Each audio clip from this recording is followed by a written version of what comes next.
Profion sgrinio cyn geni. Mae profion sgrinio cyn geni yn rhoi gwybodaeth bwysig i chi am eich iechyd chi ac iechyd eich baban. Gwnewch apwyntiad gyda bydwraig cyn gyntad ag y byddwch yn darganfod eich bod yn feichiog.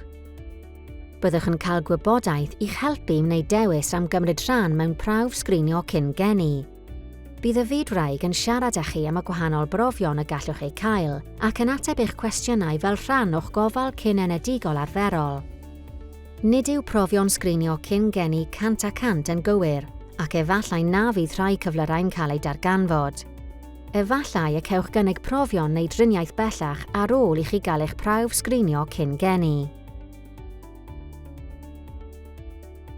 Dewch i ni glywed mwy o fanylion am sgrinio ar gyfer grŵp gwaed a gwrthgyrff.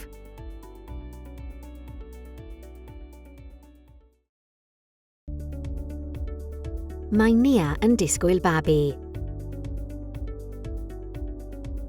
Yn ystod 10 wythnos gyntaf ei beichiogrwydd, mae Nia yn cael cynnig prawf sgrinio i ddarganfod ei grŵp gwaed. Mae gwrthgyrff yn eich diogelu rhag niwed, ond gall rhai gwrthgyrff fod yn niweidiol i'ch babi. Gall Nia benderfynu pa brofion i'w cael gan fod sgrinio yn ddewis.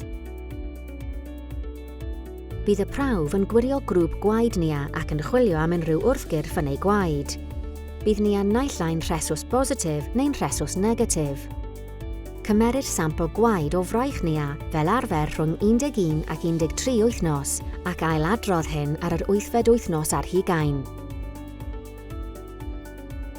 Bydd bydwraig yn esbonio canlyniadau Nia iddi a fydd yn cael cynnig unrhyw brofion pellach.